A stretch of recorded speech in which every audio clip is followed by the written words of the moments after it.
नमस्कार दोस्तों, मेरा नाम है अजीत सिंह और पैसा बाजार हब में आप सभी का स्वागत है। आज हम बात करेंगे पीएसयू बैंक्स और एफडीआई लिमिट प्रपोजल की। क्या इसका पॉजिटिव इम्पैक्ट होगा पीएसयू बैंक्स पर? क्या रिस्क फैक्टर्स हैं?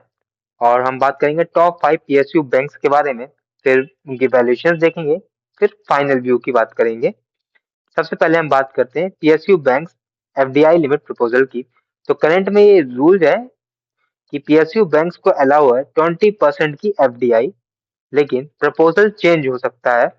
फाइनेंस मिनिस्ट्री डिस्कशन कर रही है इसके ऊपर कि इस एफडीआई लिमिट को बढ़ा करके 20% से तो 49% पे लाया जाए।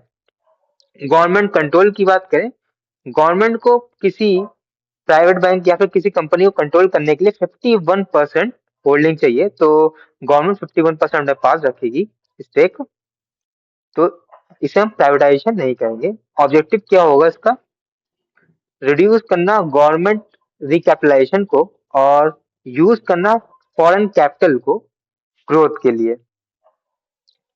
इसका पॉजिटिव इम्पैक्ट क्या होगा पीएसयू बैंक्स पर? तो stronger capital base, direct access होगा फॉरेन फंड्स का, बैंक्स की बैलेंस शीट और हाई लैंडिंग कैपेसिटी बढ़ेगी, सपोर्ट करेंगी एफडीआई लिमिट्स ग्रोथ को, इंफ्रास्ट्रक्चर को, एमएसएमई को, हाउसिंग को, रिटेल लोन्स को, बेटर टेक्नोलॉजी और गवर्नेंस। फॉरेन इन्वेस्टर्स अपने साथ ग्लोबल रिस्क सिस्टम लेके आएंगे, एडवांस बैंक डिजिटल बैंकिंग का सिस्टम लेके आएंगे, कॉस्ट इफिशिएंसी लाएंगे, इम्प्रूवमेंट आएगा गवर्नेंस में, जिससे कि एनपीए कंट्रोल में आएगा। वैल्यूएशन री रेटिंग, पीएसयू बैंक्स अभी ट्रेड करती हैं बहुत ही कम लो वैल्यूएशंस पर।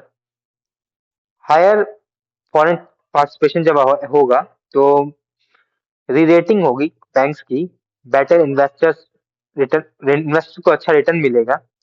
तो इनका फायदा किन बैंक्स को हो सकता है? बेनिफिशियरीज कौन होंगी? SBI, PNB, bank of Baroda, Canara bank, Indian bank. इनके multi billion dollar capital inflow होगा इन सभी बैंक्स में। रिस्क क्या है? तो फॉरेन इन्फ्लुएंस, 49% स्टेक भी अच्छा खासा स्टेक है फॉरेन इन्वेस्टर के लिए, जिसकी वजह से वो लोग बोर्ड लेवल पर डिसीजन ले सकते हैं।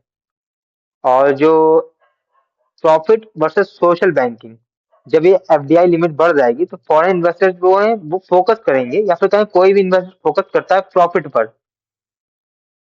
और सोशल जो चीज होती है, सोशल या फिर का सोशल रिस्पॉन्सिबिलिटी, उस पर ध्यान कम देता है। तो इससे क्लैश होगा दोनों ही ऑब्जेक्टिव का।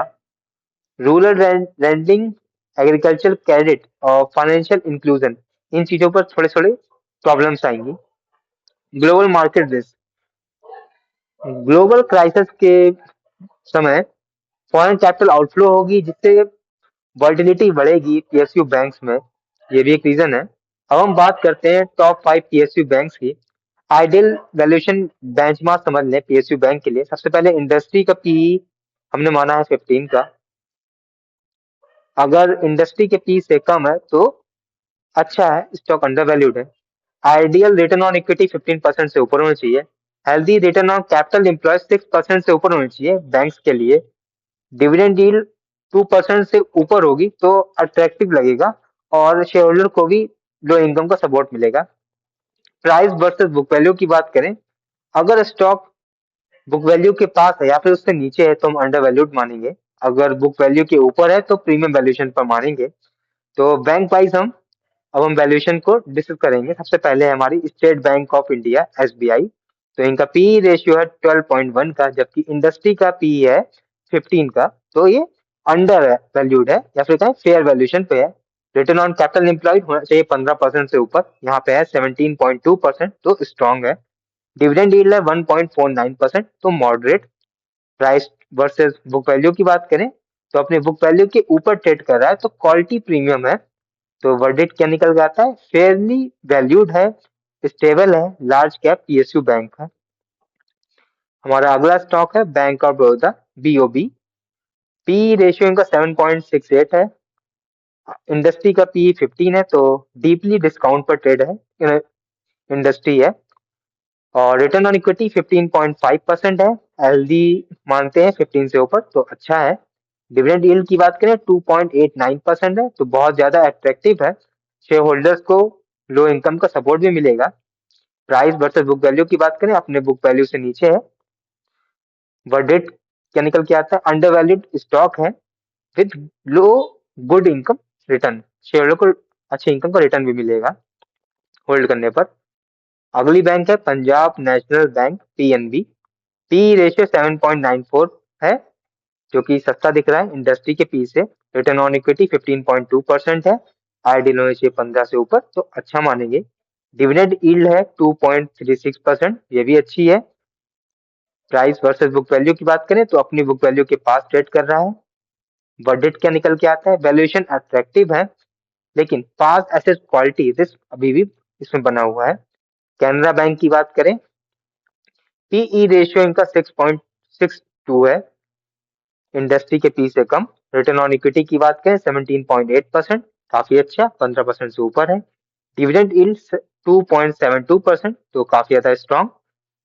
प्राइस वर्सेस बुक वैल्यू की बात करें तो अपनी बुक वैल्यू से थोड़ा सा ऊपर है, तो वर्डिक्ट क्या निकल के आता है, मोस्ट अंडर वैल्यूड स्टॉक है और कंपनी की प्रॉफिटेबिलिटी काफी स्ट्रॉन्ग है। इंडियन बैंक, तो पी रेशियो 9.76 है, जबकि इंडस्ट्री का पी 15 है, तो डिस्काउंट पर ट्रेड कर रही है। रिटर्न ऑन इक्विटी 17.1%, 15% से ऊपर है तो हम स्ट्रॉन्ग मानेंगे। डिविडेंड यील्ड 1.87%, तो एवरेज डिविडेंड देती है company. Price versus book value की बात करें तो अपनी बुक वैल्यू के ऊपर ट्रेड कर रही है। वर्डिक्ट रीजनेबल वैल्यू पर है और कंपनी के या फिर कहें बैंक के फंडामेंटल काफी अच्छे हैं। तो फाइनल व्यू की बात करें, मोस्ट अंडर वैल्यूड स्टॉक है Canara bank, bank of Baroda. Stable और क्वालिटी प्ले है एसबीआई। बैलेंस वैल्यू रखता है इंडियन बैंक, और हाई रिस्क हाई रिवॉर्ड रखता है पीएनबी। तो ये वीडियो हमारी सिर्फ और सिर्फ एजुकेशनल पर्पस के लिए थी, कोई भी बाई सेल की रिकमेंडेशन नहीं है। कोई भी निवेश करने से पहले अपने वित्तीय सलाहकार से बात करें। अगर वीडियो पसंद आया तो लाइक करें, शेयर करें, सब्सक्राइब करें। अगर आप किसी सेक्टर, स्टॉक या फिर म्यूचुअल फंड के बारे में जानना चाहते हैं तो उसका नाम हमें कमेंट सेक्शन में मेंशन कर सकते हैं, ताकि नेक्स्ट टाइम हमें जब भी मौका मिले तो हम उन टॉपिक्स पर बात कर सके। आप सभी का धन्यवाद।